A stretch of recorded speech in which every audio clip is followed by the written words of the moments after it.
বুকের মধ্যখানে ও দুটা কি? কি হ্যাঁ। কি বলেন আপনি? মানে বুকের মাঝখানে ও দুটা কি?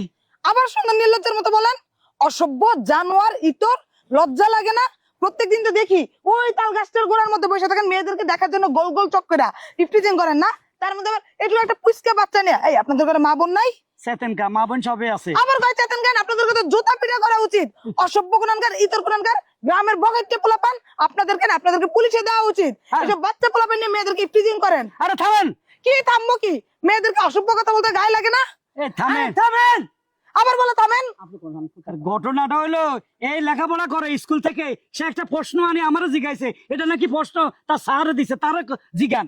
দুনিয়ায় এমন কোন স্যার আছে মেয়েদেরকে এরকম অসভ্য প্রশ্ন করতে বলে? এটা কোনো প্রশ্ন নাকি? আমি বুঝছি এসব বাচ্চা পোলাবেন সাথে নিয়ে অসভ্যতামি করেন, কারণ স্কুলের কলেজের ছাত্রীরা তো এদিক দিয়ে যায় আসে, কথা বলার একটা সুযোগ লাগবে, এজন্য অসভ্য কথা বলে সুযোগ খোঁজা না? আপনার মেশিন বন্ধ হয়েছে? এই তুই দেখা দেখা দেখা কি দেখাবো? কি কইছে মাস্টার ক? আমার তো স্যার এখানে কয়ে দিছে যে বুকের মাঝখানে ও দুইটা কি। এটা জীবনেও বিশ্বাস করি না। যদি এটা সত্যি হয়ে থাকে তাহলে চলেন আমার সাথে, চলেন আজকে আমি টিচারের কাছে যাবো। এই চল চল আমার আসেন। চলেন। এই